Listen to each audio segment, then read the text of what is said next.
Want to have an awkward conversation? Great. Let's talk about vaccine passports.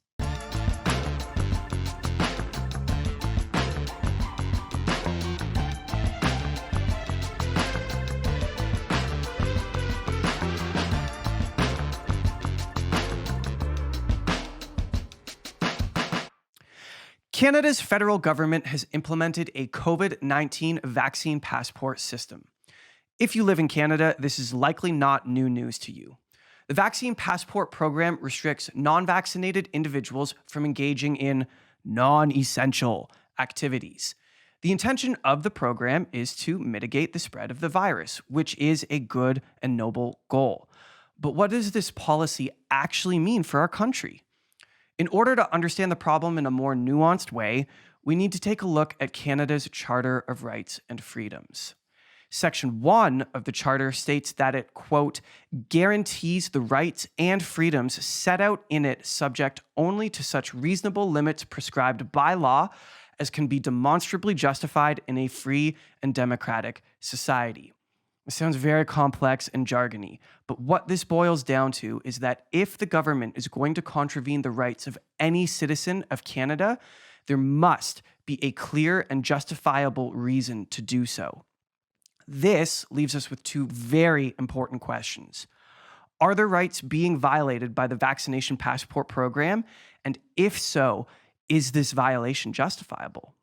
So let's dive into it. Section 2C of the Charter states that every Canadian citizen has the right to peaceful assembly. The United Nations defines peaceful assembly as, quote, the right to gather publicly or privately and collectively express, promote, pursue, and defend common interests. If an unvaccinated individual is disallowed from peacefully gathering in, for example, a restaurant to pursue common interests with other citizens of their own country, this would be in violation of their right to peaceful assembly and would therefore also appear to be in violation of the Charter. Next, Section 7 of the Charter states that, quote, everyone has the right to life, liberty, and the security of the person. The interesting word in this particular section is liberty. What exactly is liberty? Merriam-Webster defines liberty as the quality or state of being free. This includes A, the power to do as one pleases, B, freedom from physical restraint, C, freedom from arbitrary or despotic control, D, the positive enjoyment of various social, political, or economic rights and privileges, and finally, E, the power of choice. Restricting an unvaccinated individual from attending a public event contravenes that individual's right to exercise certain social privileges, as well as their power to do as they please as a free citizen of our country. This is in violation of liberty, and in turn also appears to be a violation of the Charter. Next, Section 15 of the Charter states that, quote, every individual is equal before and under the law and has the right to the equal protection and equal benefit of the law without discrimination. The problem here is that if you create laws that apply only to the unvaccinated but do not also apply to the vaccinated, clearly this creates two classes of citizens within our country. The unvaccinated class is then discriminated against because they are required to follow laws that the vaccinated are not required to follow. This creates unequal representation under the law, which violates the Charter of Rights and Freedoms.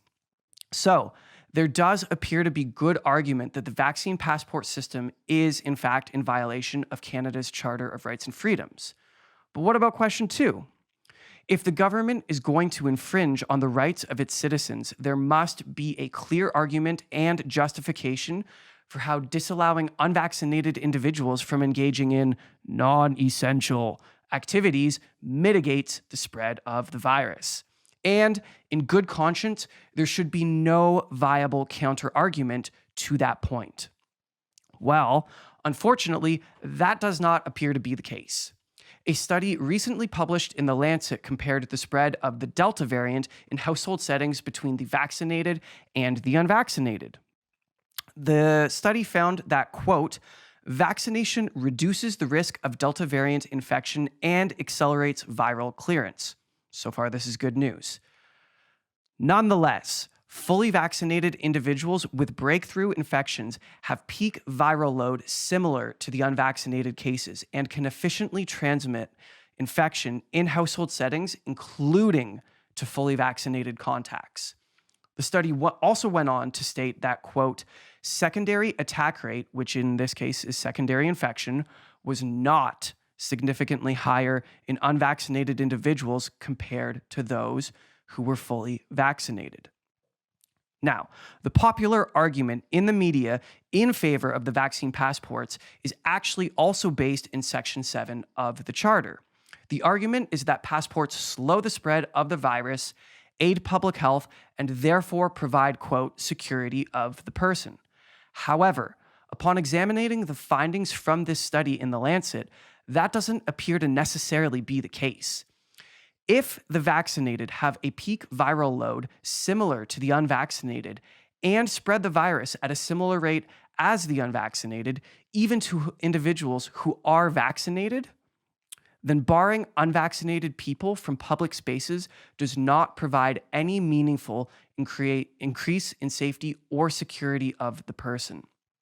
This leaves no realistic or clear justification for the government to be contravening the rights of Canada's citizens. In fact, according to an article in the Toronto Sun, the Federal Justice Department has already cautioned the Trudeau government that a zero-tolerance vaccine mandate is likely unconstitutional.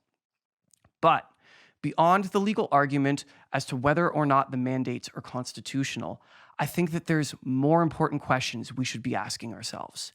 Do we, as Canadian citizens, really want to live in a country that operates under and bows down to fear and division? Is bodily autonomy and the rights of the individual something that we still value? What kind of example does creating a second-class citizen in Canada set for our country's future generations and decision makers? And most importantly, what does history tell us about the trajectory of countries that do create a second class of citizen? Look, there is no question that the COVID crisis has been devastating for our nation, and I do not mean to make light of that. But now, more than ever, we should be focusing on coming together, not on dividing. That doesn't mean foolishly ignoring what has happened.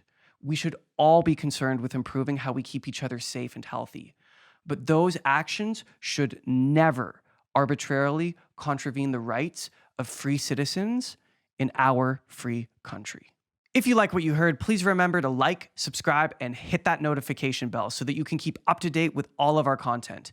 You can also find us on Twitter, Facebook, and Instagram, and our podcast, The Canadian Story, is available anywhere you stream podcasts.